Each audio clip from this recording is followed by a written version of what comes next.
En mi cena de cumpleaños, mis padres brindaron por mi hermana como si yo no existiera. Me callé, hasta que mencioné el resultado del test de ADN. Mi nombre es Julián y tengo 27 años. Durante casi toda mi vida, aprendí a mantener la boca cerrada en las cenas familiares. Cuando creces en un hogar donde el afecto se mide como si fuera una competencia y tus hermanos saben exactamente cómo ganarla, aprendes a tragarte todo, halagos, críticas, decepciones. No importa lo que venga, lo absorbes en silencio. Y así lo hice, hasta el día de mi cumpleaños número 27. Era una noche templada de domingo, de esas en las que el patio se ilumina con lucecitas colgantes y el vino barato sabe menos mal de lo normal. Como siempre, mi madre insistió en organizar la cena. Para ella, los cumpleaños deben celebrarse en familia, sin extravagancias, lo cual en nuestro caso significaba pasta recalentada y refrescos de marca genérica, todos servidos en el mismo jardín donde, hacía apenas 2 años, Valeria, mi hermana, había tenido una fiesta de compromiso que costó más de $12.000. Pero yo no dije nada. Nunca lo hago. Llegué puntual, traje una botella de vino que sabía que nadie iba a tocar y me ofrecí para poner la mesa, aunque todos fingen no escucharme cuando lo hago. Estaban todos, mamá, papá, Valeria por supuesto, su prometido Andrés, un tipo que parece un currículum con piernas, el tío Leandro, la tía Mónica, sus 3 hijos que siempre huelen vagamente a pegamento, y mi abuela, que no recordaba mi nombre desde hace al menos 4 años, pero seguía llamándome el callado. El ambiente era el habitual, ruidoso, con varios ya algo mareados por el vino y todos hablando al mismo tiempo. Me tocó sentarme entre el conservador con bebidas y la silla plegable de un primo. Valeria, como no, tenía su sitio justo al lado de papá, como siempre. Postura perfecta, sonrisa perfecta, la hija ideal. Yo ya estaba cortando la lasaña, seca, con los bordes quemados, cuando papá levantó su copa y soltó su clásico discurso disfrazado de sentimentalismo por el único hijo que de verdad nos ha hecho sentir orgullosos. Todos rieron, claro que sí, sabían perfectamente a quién se refería, ni siquiera necesitó decir su nombre. La miró directamente a ella, a Valeria. Ella sonrió con ese aire de modestia fingida que solo tienen quienes están acostumbrados a ser admirados. Mamá golpeó su copa con la de él y añadió, hay personas que nacen brillando. Otra ronda de carcajadas. Hasta Andrés soltó una risita contenida, como si no quisiera celebrar demasiado, pero lo hizo igual. Y yo, simplemente me quedé mirando mi plato. No porque doliera. Hacía tiempo que ese tipo de cosas ya no me lastimaban. Esa dinámica se repetía año tras año. Valeria, la estrella de la familia. Yo, el agregado. Hace tiempo que dejé de intentar competir. Pero algo cambió esa noche. No solo fueron las palabras. Fue la forma en que resonaron. Como si yo no estuviera allí. Como si esa silla en la que me sentaba ya no significara nada para ellos. Tomé la copa, bebí un sorbo y dejé que el silencio se alargara. Entonces lo dije. ¡Qué curioso! Eso no coincide con lo que dice la prueba de ADN. No grité, ni levanté la voz. Lo dije tranquilo, como si comentara el clima. Pero fue suficiente. Valeria se congeló, la sonrisa aún en los labios, inmóvil. El silencio cayó sobre la mesa como una manta gruesa. El tenedor de papá chocó con el plato y se quedó allí. Andrés parecía haber descubierto que le habían congelado las cuentas bancarias. Tía Mónica carraspeó tras su servilleta, quizá por reflejo. Hasta la abuela alzó la vista. Yo no miré a ninguno. Solo seguí comiendo lasaña, como si nada. Quizá te preguntes por qué lo dije. ¿Por qué elegí ese momento? Pero la verdad es que no lo planeé. No me desperté ese día pensando que era el momento de soltar la bomba. Simplemente, fue la acumulación de todo. Años de comentarios sutiles, de cumplidos disfrazados de desprecio, de regalos de Navidad donde Valeria recibía boletos para Italia y yo, calcetines. Años de escuchar a papá decir, así es Julián, cada vez que me atrevía a mostrar frustración. De oír a mamá repetir que Valeria era su milagro después de tantos intentos fallidos, mientras a mí me calificaban como una sorpresa, pero lo queremos igual. Aún así, me quedaba. Llamaba todos los domingos, mandaba regalos, cubría arreglos del coche, ayudaba a Valeria con su declaración de impuestos. Sin que ella siquiera me lo agradeciera. Todo por la esperanza tonta de que, si era útil, algún día me verían. Y entonces, el mes pasado, mientras ayudaba a papá a digitalizar documentos viejos, lo encontré. Entre carpetas polvorientas, formularios de seguros y títulos de propiedad, hallé una hoja escondida tras un sobre que decía destruir después. Una prueba de ADN, sin etiqueta. Solo un nombre, Valeria López Díaz. Confirmación de paternidad. Por curiosidad más que nada, la abrí. No sabía qué esperar. Pero ahí estaba. Resultado no concluyente. No se confirma la paternidad biológica. Me quedé paralizado, sentado en el suelo. Papá, el hombre que la había puesto en un pedestal durante toda la vida, no era su padre biológico. No lo confronté en el momento. Escaneé el documento, lo guardé en una carpeta del ordenador y lo dejé ahí, en la oscuridad. Me repetía que no era asunto mío, que revolver eso solo traería drama. Quizá tenían sus razones para ocultarlo. Pero esa noche, después de una broma más a mi costa, de otra humillación encubierta en brindis, algo dentro de mí cedió. Tras mis palabras, nadie supo cómo reaccionar. El ambiente se volvió espeso. Valeria intentó decir algo, pero no pudo. Papá enloqueció. Mamá me miró como si hubiera pateado a un cachorro. ¿De qué estás hablando?, dijo al fin, temblorosa. Eso no tiene gracia, Julián. No es una broma, le respondí, aún sereno. Pero quizá no sea el momento adecuado. ¿Estamos cenando, no? Es mi cumpleaños, después de todo. No dije nada más en toda la noche. Dejé que el silencio hablara por mí. El resto de la cena fue como una película en cámara lenta. La gente comía sin hablar. Valeria miraba a papá, y él no le devolvía la mirada. Mamá jugueteaba con el tenedor mientras le temblaba el labio. Sabía. O al menos lo intuía. No comí pastel. Me levanté antes de que abrieran los regalos. Me despedí, agradecí la asistencia y me fui con lo único que llevaba, el móvil y las llaves. Eso fue hace 3 días. Desde entonces, tengo 3 llamadas perdidas de mamá, una de Valeria, ninguna de papá. Pero esto no ha terminado. Porque esa prueba no fue lo único que encontré. A la mañana siguiente, me despertó el zumbido insistente del móvil. Llamadas, mensajes, audios. En su mayoría de mamá y Valeria. Un mensaje de tía Mónica decía simplemente, ¿qué hiciste? No respondía nadie. Aún no. Preparé café, me senté junto a la ventana y volví a abrir la carpeta. La prueba era solo el principio. En el archivo que papá había escondido al fondo del archivador, marcado torpemente con su letra como personal. No tocar, había mucho más por descubrir. Cuando abrí aquella carpeta, no esperaba encontrar nada relevante. Pero al revisar su contenido, me encontré con una docena de documentos, facturas antiguas de hospital, cartas, un acuerdo de confidencialidad notariado, lo más impactante, un registro judicial de una sola página que no tenía por qué estar en nuestra casa. Me tomó varias horas unir las piezas.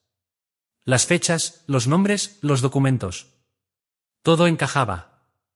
Valeria no era simplemente la hijastra de mi padre. Era el resultado de una infidelidad. Los plazos coincidían con precisión. Las cartas provenían de un hombre llamado Gregory Michei, quien, según una de las direcciones en los sobres, vivía a solo 2 pueblos de distancia. Por lo que pude deducir, él había mantenido contacto con mi madre durante algunos años después del nacimiento de Valeria, hasta que acordaron que renunciaría a sus derechos como padre una vez que mi padre firmara los papeles de adopción.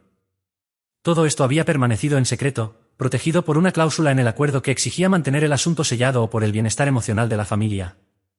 Pero hubo una frase en una carta que me atravesó como un puñal. Estaba fechada solo 6 meses después de mi nacimiento. Gregory escribió, ya has tomado una decisión, y la respeto. Solo espero que Julián no crezca sintiéndose un extraño en su propia casa. Y eso era exactamente lo que yo había sentido toda mi vida, como si fuera un intruso. Al principio, cuando encontré la carpeta, no supe qué hacer con ella. No estaba furioso, ni siquiera sorprendido. Solo, vacío. Porque todo empezaba a tener sentido. El modo en que mi padre se aferraba a Valeria, como si temiera perderla. Como me apartaba cada vez que intentaba acercarme, con ese tipo de frialdad silenciosa que uno usa cuando esconde algo. Comprendí por qué mi madre siempre andaba con pies de plomo cuando ellos discutían. Porque yo siempre había sido el accidente, el recordatorio, el que sobraba. Durante semanas, no dije nada. Guardé el silencio, como siempre. Pero entonces llegó aquella cena de cumpleaños. Y fue ahí cuando me vi obligado a actuar. 2 días después, mi madre empezó a escribirme sin parar. Por favor, háblame. No fue lo que quisimos decir. Malinterpretaste a tu padre. No respondí. En lugar de eso, abrí mi portátil y empecé a redactar un correo. Sin dramatismos, sin reproches. Solo hechos. Adjunté capturas de pantalla, el informe de ADN escaneado, la carta de Gregory, los registros de adopción y el acuerdo de confidencialidad. Y al final, una sola línea. Merezco conocer la verdad antes de que construyeran una familia sobre mentiras y me dejaran fuera de ella. Si quieren hablar, esta vez no pienso susurrar. No lo envié de inmediato. Esperé hasta esa misma noche, justo cuando sabía que todos estarían reunidos. En mi familia era casi ley, cenas los domingos, pasara lo que pasara. Enfermos, enfadados, fuera de la ciudad, daba igual. Siempre estaban ahí. Era su ceremonia de falsa unidad. Esperé hasta las 7:12 de la tarde, justo después de que se sentaran a la mesa. Entonces, pulsé enviar. Me imaginé el teléfono de mamá vibrando junto al centro de mesa. Papá buscando sus gafas. Valeria leyendo la línea de asunto, la verdad que nunca me contaron. El mensaje fue abierto en menos de 2 minutos. Y entonces llegó un silencio sepulcral. Nada de gritos. Ninguna llamada. Ni disculpas, ni explicaciones improvisadas. Solo, silencio. 2 días completos. Hasta que el martes por la tarde, sonó el timbre de mi casa. Era él. No traía rabia. Ni alzó la voz. Solo sostenía una carpeta con ambas manos, con los labios apretados como si estuvieran cosidos. ¿Por esto lo hiciste?, preguntó, en un murmullo. Le hice pasar. Se sentó en la mesa de la cocina, como lo había hecho tantas veces, aunque ahora parecía más pequeño, no derrotado, pero sí sacudido. Colocó la carpeta sobre la mesa. Todo lo que encontraste, no deberías haberlo visto. Pero supongo que era cuestión de tiempo. No dije nada. Lo dejé hablar. Me contó sobre la infidelidad. Como mi madre quedó embarazada durante una pausa en su relación, lo que sea que eso signifique. Como volvió meses después diciendo que quería arreglar las cosas. Y él aceptó, con una condición, que esa niña sería suya, legal y emocionalmente. Admitió que la quería. Que Valeria era su hija, aunque no compartieran sangre. Y le creí. Pero lo que no esperaba escuchar, lo que me dejó sin aliento, fue lo siguiente. Tú eras lo único de lo que estaba seguro, dijo. Parpadeé, sin entender. No te alejé porque no te quisiera. Te alejé porque me sentía culpable por haber resentido al hijo equivocado. Fingí también que se me olvidó que estaba fingiendo. Se pasó una mano por el cabello encanecido. Pensé que si le daba todo a Valeria, podría borrar lo que sentía. Pero solo abrí una grieta más grande entre tú y yo. Y no supe cómo cerrarla. Quise decir algo, pero no pude. Tenía el pecho apretado, las manos frías. Pensé que me sentiría aliviado, tal vez incluso reivindicado. Pero solo sentí agotamiento. Empujó la carpeta hacia mí. Dentro había cartas que me había escrito a lo largo de los años. Tarjetas de cumpleaños sin enviar. Notas, fragmentos de diario. Revisé la primera. Estaba fechada en mi cumpleaños número 18. Una frase resaltaba, estoy orgulloso de él. Aunque no pueda decírselo, lo estoy. Y antes de marcharse, dijo algo más. No espero que nos perdones. Pero quería que supieras que siempre te vi. Incluso cuando no lo demostré. Se dirigió a la puerta. Se detuvo un momento, se volvió y dijo. Cuando estés listo, aquí estaremos. Y se fue. Yo me quedé ahí, inmóvil. La verdad había salido a la luz, pero la tormenta apenas comenzaba. Porque mamá aún no había dicho ni una palabra.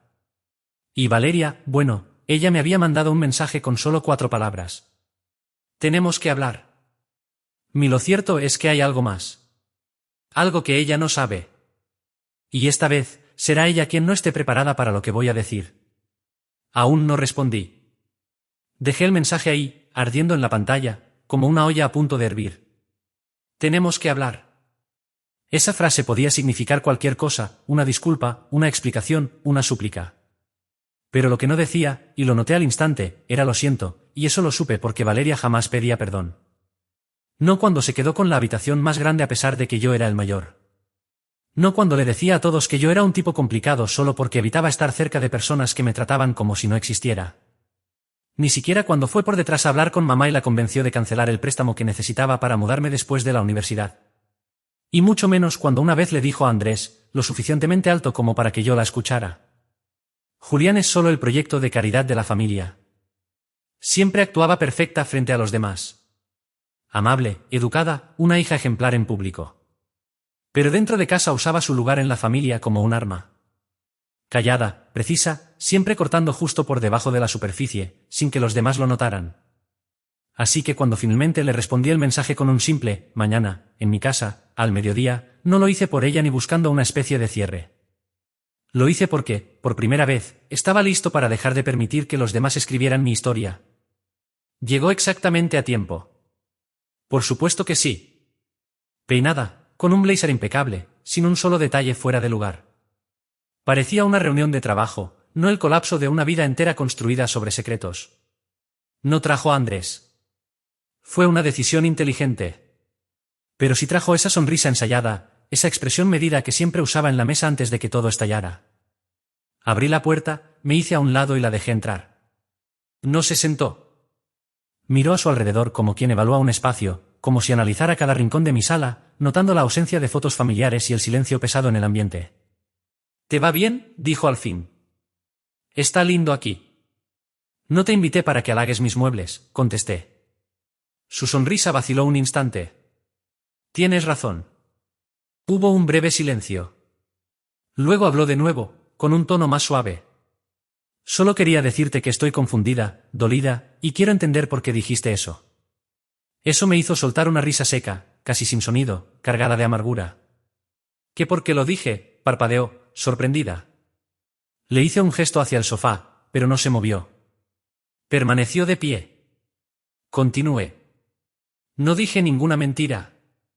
No inventé nada. No acusé a nadie. Solo pronuncié una frase. Una sola». Y de pronto, todos dejaron de respirar. Se cruzó de brazos. Más a la defensiva de lo que quizás ella misma notaba. «Nos tomaste por sorpresa, Julián». Me levanté y la miré a los ojos.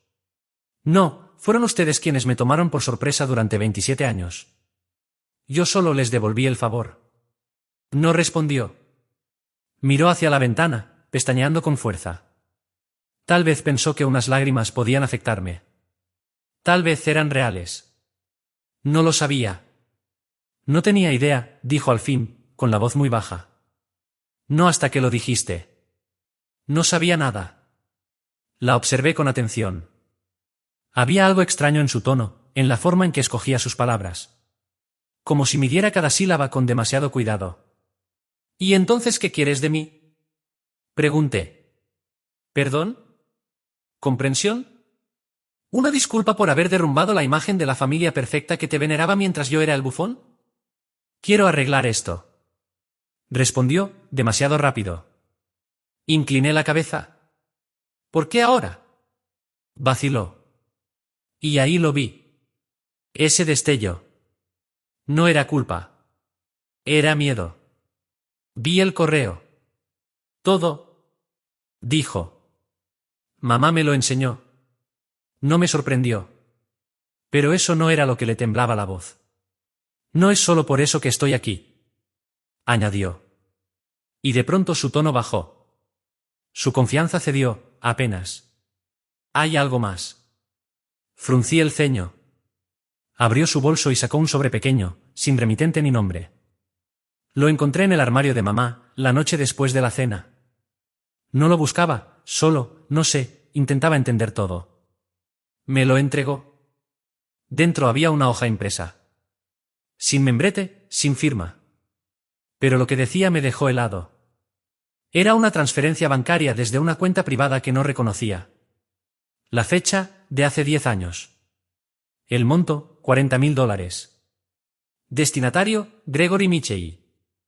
Sentí que el estómago se me hundía. Se suponía que él había renunciado a sus derechos como padre, dije, lento. «Eso nos dijeron», susurró. «Pero esto parece un soborno. ¿O algo más?». La miré fijamente. «¿Crees que los chantajeó?». «No lo sé, pero hay más. Mira el reverso». Volté la hoja. Había un mensaje escrito a mano con tinta azul, apenas visible. Si él llega a enterarse, dile que fue solo una donación para la universidad. Fue lo que acordamos. No podemos permitir que piense que ella no es realmente su hermana. Lo leí 3 veces. Luego levanté la mirada. El rostro de Valeria estaba ahora pálido. Toda la compostura se había esfumado. Julián, dijo, con la voz temblorosa, y si yo tampoco soy su hija. Y en ese instante, sentí que el suelo desaparecía bajo nuestros pies. Porque si aquello era real, si ese mensaje decía lo que creíamos que decía, entonces todo lo que sabíamos sobre quiénes éramos, sobre nuestra historia, era una mentira. Pero aún no le había contado lo último que encontré. No todavía. Porque dentro de la carpeta de papá, detrás de todos los documentos de ADN, cartas y formularios, había una segunda prueba. Una que llevaba mi nombre. Y un mensaje manuscrito de mamá. Una que aún no me atrevía a abrir. Pero ahora tal vez debía hacerlo. Porque la verdad podría ser más grande, y más devastadora, de lo que jamás imaginamos. Y si esa nota decía lo que temía, entonces ninguno de los dos pertenecía a esa familia. Ni a esa casa. Ni a esa mesa. Valeria seguía sentada al borde del sofá, inmóvil, con la hoja entre ambos como si fuera un cable eléctrico vivo. Le temblaban las manos, no solo por miedo, o no del todo, sino por el peso de una pregunta que hasta ese momento nunca se había atrevido a plantear. ¿Y si ninguno de los dos es realmente parte de esta familia? Y yo no pude mentirle. Porque esa misma pregunta me había estado persiguiendo desde el primer segundo en que descubrí todo. Encontré aquella segunda prueba de ADN escondida en el fondo de la carpeta, justo detrás de los documentos relacionados con Valeria.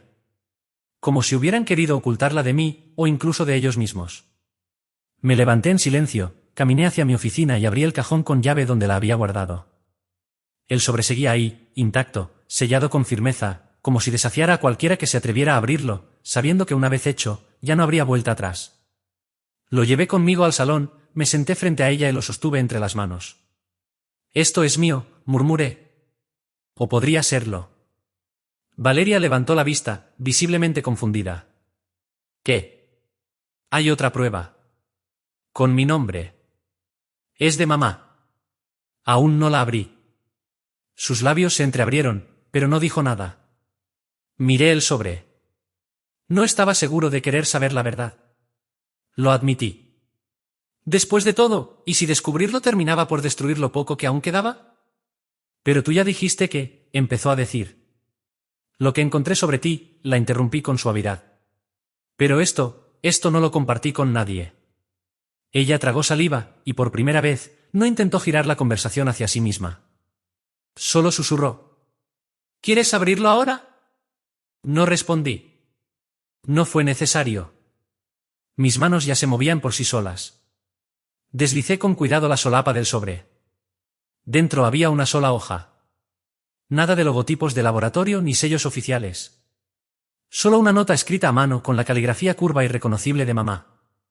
Julián, si alguna vez encuentras esto, espero que puedas entender. No planeaba decírtelo. No porque no te quisiera, sino porque tenía miedo de que tú dejaras de quererme. No eres hijo biológico de tu padre. Hubo un tiempo antes de él, una decisión, o quizá un error, con la que nunca hice las paces. Nunca se lo confesé. Le dejé creer otra cosa. Naciste en medio del caos, pero nunca fuiste un error, nunca fuiste dejado de lado. Fuiste mi ancla. Sé que eso no compensa todos los años que te sentiste como un extraño. Ahora lo entiendo. Y lamento no haber tenido el valor de contártelo antes. Mereces saber la verdad. Mamá, lo leí una vez. Luego otra. Y una tercera. Pero para entonces las palabras ya se desdibujaban ante mis ojos. Valeria seguía en silencio, con la boca entreabierta. Entonces ninguno de los dos es su hijo, dijo al fin. Casi sin voz. Asentí. Eso parece. Su voz se quebró. Y jamás nos lo dijeron, ni una sola vez. Doblé la carta lentamente. Todo ese relato que construyeron durante años terminó por caerse a pedazos sobre sí mismo. ¿Y ahora qué? Preguntó ella, con un tono que mezclaba confusión con resignación. La pregunta era válida. Si no éramos sus hijos por sangre, y tampoco ya por lealtad, ¿qué éramos? Dos personas criadas bajo el mismo techo. Alimentados con una historia recortada, cuidadosamente editada durante décadas. Encajados en papeles que jamás pedimos. Ella, la figura de orgullo. Yo, el error. Ambos, productos de una ilusión sostenida por el miedo y la culpa familiar. Me levanté y me acerqué a la ventana. Afuera, una pareja caminaba de la mano, riendo por alguna tontería que probablemente olvidarían al día siguiente. Envidié esa ligereza. Esa verdad sin adornos. No voy a volver, dije. ¿A la casa? Preguntó. A ellos. Ella se incorporó con lentitud, más serena esta vez. Julián, sé que no fui una buena hermana. Dejé que ellos moldearan la forma en que te trataba. Pero si hubieras sabido. Si sabías, respondí, girándome hacia ella. Tal vez no sobre la sangre, pero sabías cómo me trataban. Y nunca preguntaste por qué. Te acomodaba estar arriba. Te gustaba ese trono. Ella bajó la mirada, dolida. No lo digo para herirte, añadí. Pero esto no va solo de una carta ni de un resultado de laboratorio. Va de 27 años sintiéndome menos. De quedarme callado mientras otros recibían elogios. De soportar burlas en mi propio cumpleaños, como si me hicieran un favor al incluirme. Ella parpadeó rápido. Asintió despacio. Tienes razón. Lo permití. Pasó un largo silencio antes de que hablara de nuevo. ¿Y si empezamos de nuevo? Tú y yo. Sin ellos. Levanté una ceja. ¿Empezar qué? Algo diferente. Sin sus reglas. Sin fingir. Tal vez no sepamos que somos el uno para el otro ahora, pero tal vez no necesitamos que ellos lo definan. No contesté de inmediato, porque entendí que ella no solo pedía perdón. Estaba buscando una oportunidad. Redención. Un nuevo comienzo. Y una parte de mí, muy dentro, también lo quería. Pero no sin antes cerrar el capítulo como debía. Al día siguiente, conduje hasta la casa familiar. No toqué el timbre. Aún tenía mi copia de la llave. Mamá estaba en la cocina, tomando té y mirando por la ventana como si ya supiera que vendría. No se sorprendió. Solo parecía agotada. Julián, no lo hagas, murmuró, dejando la taza. Le mostré la carta. Ya sé la verdad. Las dos versiones. Sus labios temblaron, pero no le di tiempo a decir nada. No necesito una historia. Ni excusas. Lo único que quiero es que me mires a los ojos y lo admitas. Me sostuvo la mirada durante un largo rato antes de asentir. No eres hijo de tu padre. Asentí. ¿Y Valeria? Dudó. Luego susurró. Gregorio. Me senté frente a ella. Tuviste 2 hijos con 2 hombres diferentes. Y en lugar de ser honesta con nosotros, preferiste inventar una historia. Una donde tú eras la heroína, la que mantenía todo en pie. Pero no nos uniste, nos tuviste cautivos. Las lágrimas le llenaron los ojos. Los amé a los 2, susurró. Pero no confiaste en nosotros, respondí. No creíste que podríamos amarte si sabíamos la verdad. Se quedó en silencio. Me levanté. No puedes pedirme perdón. Aún no. Pero ahora tendrás que vivir con la verdad. Le dejé sobre la mesa 2 copias de la prueba de ADN. Una para ella. Otra para papá. Ya no voy a seguir ocultando tus secretos. Lloraba en silencio cuando salí. No me detuve a mirar atrás. Eso fue hace 3 meses. Desde entonces, todo en mi vida ha tomado una dirección distinta. Valeria y yo empezamos a comunicarnos de nuevo, no como los hermanos que solíamos aparentar ser, sino como 2 extraños que comparten cicatrices parecidas. Hemos aprendido a hablar sin el peso de expectativas familiares, a escucharnos sin resentimientos. Y aunque ella aún carga con el anhelo de obtener algo de mamá y papá, yo decidí soltarlo por completo. Me alejé de todo. Busqué otro lugar donde empezar, donde pudiera respirar sin sentir que cada rincón me recordaba lo que no fue. Cambié de empleo, de entorno, de rutina. No por cobardía, sino porque entendí que algunas heridas necesitan espacio para sanar. No se curan con palabras, se curan con distancia y con tiempo. Ahora, cuando alguien menciona la palabra familia, no la asocio automáticamente con dolor o con secretos. Pienso en elección, en límites, en verdades dichas a tiempo. No tengo todas las respuestas, y probablemente nunca las tenga. Pero al menos ya no vivo en una mentira construida por otros. Hoy puedo decir, con total claridad, que el silencio ya no me define. Yo elegí ponerle voz a mi historia. Y aunque el camino sigue, esta vez, lo recorro por decisión propia.